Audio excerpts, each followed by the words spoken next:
আসসালামু আলাইকুম রহমতুল্লাহি ওয়া বারাকাতুহু। প্রিয় দর্শক, আশা করি সবাই ভালো আছেন। বাংলাদেশের একজন চলচ্চিত্র অভিনেতা যার নাম জায়েদ খান, তাকে ডিগবাজি জায়েদ খানও বলে। সোশ্যাল মিডিয়াতে ডিগবাজি জায়েদ খান বললে সবাই চিনে। তো এই জায়েদ খান বাংলাদেশের ইমাম সমাজকে নিয়ে টিভির পর্দায় কুরুচিপূর্ণ একটা মন্তব্য করেছে।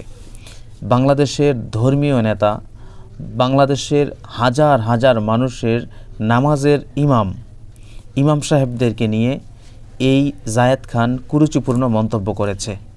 প্রিয় দর্শক, জায়েদ খান ইমামদেরকে নিয়ে যে মন্তব্য করেছে ইতিমধ্যে মনে হয় সোশ্যাল মিডিয়াতে সবাই দেখে ফেলেছেন।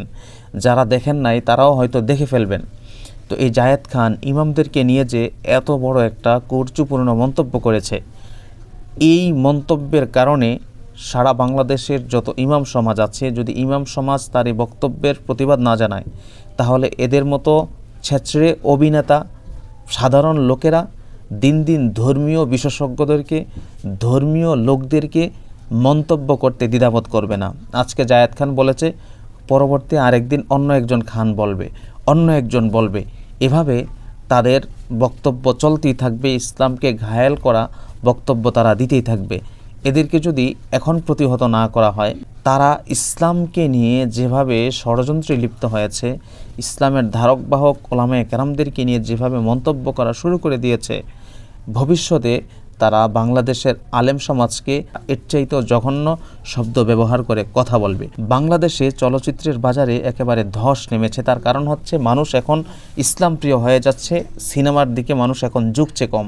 এই জন্য এ সকল ছেঁচড়ে অভিনেতা যারা আছে, তাদের দিন দিন চলচ্চিত্রে যে একটা মূল্য ছিল, সেই মূল্যটা দিন দিন কমে যাচ্ছে। এখন তারা তো ভাইরাল থাকতে হবে। এই ভাইরাল থাকার জন্য সোশ্যাল মিডিয়াতে এক এক সময় এক এক ডায়লগ দিয়ে তারা সোশ্যাল মিডিয়াতে ট্রেন্ডিংয়ে থাকতে চায়। কখনো বলে যে নারীরা বা মেয়েরা তার জন্য কেঁদে নাকি বালিশ ভিজিয়ে ফেলে, আবার কখনো ডিগবাজি দিয়ে মানুষের ঘরে প্রবেশ করে, বিমানে উঠে যায়, আরও কত কী। ভাইরাল হওয়ার জন্য যত কিছু প্রয়োজন সব কিছু করার জন্য তারা প্রস্তুত আছে। তারপরে যখন দেখে যে তারা ভাইরাল হচ্ছে না, বা তাদের এই ডিগবাজি মিগবাজি এগুলোতে মানুষ তেমন একটা ইমপ্রেস হচ্ছে না, তখন তারা বাংলাদেশের ইমাম সমাজকে গালি দিয়ে ভাইরাল রোগে তারা আক্রান্ত হয়েছে। জায়েদ খান ইমাম সমাজকে নিয়ে যে বক্তব্য দিয়েছে, সেই বক্তব্য অবশ্যই প্রত্যাহার করতে হবে এবং সকলের সামনে এসে লাইভে প্রকাশ্যে ক্ষমা চেতে হবে।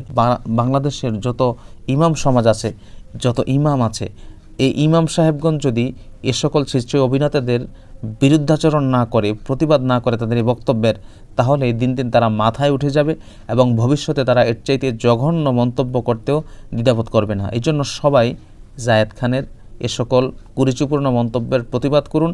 আমরা এর তীব্র নিন্দা ও প্রতিবাদ জানাচ্ছি। প্রতিবাদের নিয়তে সবাই ভিডিওটি শেয়ার করে সকলের কাছে পৌঁছে দেন, যেন সবাই এই ডিগবাজি জায়েদ খানকে তার বিরুদ্ধে সোচ্চার হতে পারে, তার বিরুদ্ধে যেন সবাই প্রতিবাদে অংশগ্রহণ করতে পারে।